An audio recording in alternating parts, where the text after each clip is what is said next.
Well, hello. Happy Sunday Fun Day. How are we? Hope you had a wonderful week. So today I'm going to start off just by reminding you all, if you didn't see it on my social media, the Jelly Set Kid is available on Kindle Unlimited, which is also known as KU in the indie community. And essentially, if you are a member, you can get this for free. If you don't know what Kindle Unlimited is, please Google it. Essentially, you subscribe and you get endless amount of free books to any author that subscribes to it. And the big authors as well, trad and indie.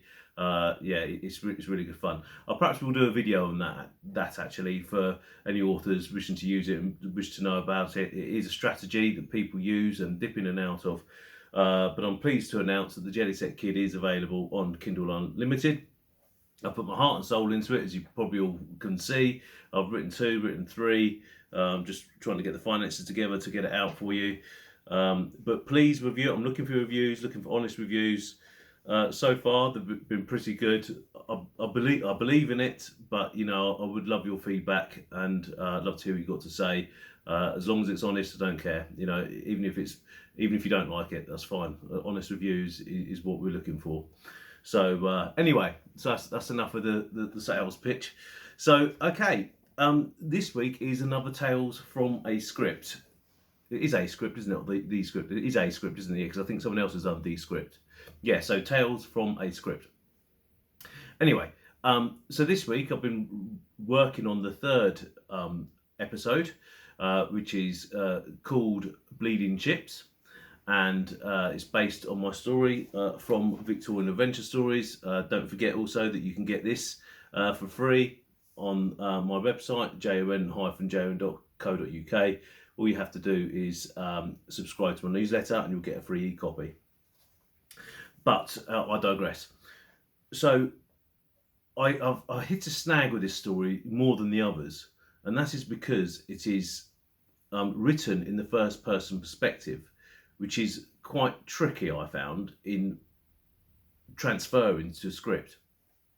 But I'm just going to read you the first paragraph so you can get a flavour of what I mean.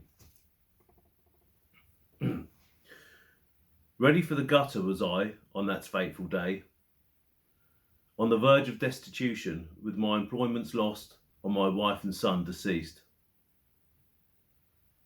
Slowly had I witnessed my reflective transformation from a man with pride to a creature of bitterness and despair. There was only one remnant, one minute strand of respectability that still clung to me like a spider's silk. But even that was about to fray. So, not very cheery, but you have to read it and see what happens. But it's obviously about a man down in his luck. And as a side note, if you go through my YouTube channel or go to my website and look under Victorian Adventure Stories, I did a video about 5 or 6 years back explaining the origins of the story, the anecdotes behind how I came up with it. So I think it's quite an interesting little story, so feel free to go and check that out. But so as you can see by that paragraph, I'm really setting the scene. It's a short story, so I need to get straight to it. And I'm saying that this is the situation. The man has lost his wife and his son. He's just lost everything. He's a gambler, as you shall see in the story, and he's just on his very last legs. So the problem with that is that's very easy to set in story. But how do I do that in the script? I mean, I could have a narrator, and in Hebridean Adventure and a Great Exhibition, episode 2, I have kind of done a bit of narration, but I'm a little bit wary of kind of cheating, if you know what I mean. I'm thinking, well, don't be lazy. Don't just kind of think, well, I could just narrate everything, and because I want it to be in depth, I want it to be good, and so this has been the challenge for me about putting it to screen. It is a different way of thinking. So that's one of the challenges I face this week, and I've done some workarounds with it.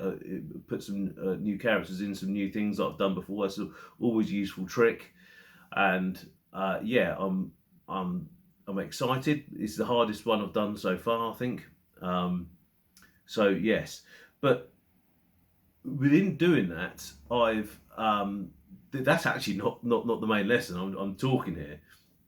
But one of the biggest things that I've realised is, as I've been practicing my scripts and saying them out loud, it's completely different format. So the way characters talk in scripts are different from novels and audiobooks. It's different. It doesn't work. So as I was reading out loud, I was like, no, that sentence doesn't work. That doesn't sound right. Even though when I read it on the page, I'm satisfied. Just trying not to sound up my own backside, because obviously my own work, oh, it's great, But you understand what I'm saying. I wrote that prose, and yes, okay, I'm happy with that. No, I'm happy with that sentence. It's great. Okay, so then let's read it out as a board audio book. Oh, come hither, the gentleman said, or whatever. That's fine as well. It's an audio book. You're reading the text, and the text is fine. But when you actually say that as being doing some acting, oh, come hither, or whatever. Oh no, that doesn't work. The example's not great with that line. I've literally just spontaneously ad-libbed that, but it is different. And so I think there's an old writer's trick of always read your words out loud, read your story out loud to get punctuation, typos, errors, and things like this. But actually, what I'm finding so far is with scripts, it's vital. So you understand how the character sounds, how does that sound natural on camera? Because when you're writing novels and short stories, you don't actually write as people speak. People think, oh, a brilliant novel was written exactly how people speak. Well, it's not. Listen to the amount of errs in my sense. Do you see them in every sentence? No.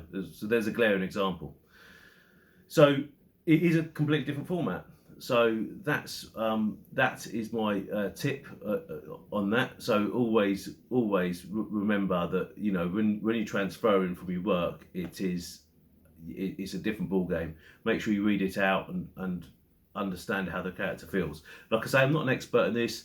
I'm finding my way along myself. I'm learning, and I'm just talking about things as I come from it. So, okay, I think we better start wrapping up. There's something I've got to say, and as soon as I stop filming, I'll remember it. No, I think it's... Yeah, I have no idea. I promise you, in 30 seconds, I'll remember. But anyway, folks, look, I hope you have a wonderful Sunday. Look after yourselves, won't you? And I shall see you again very, very soon. Cheers. Bye-bye.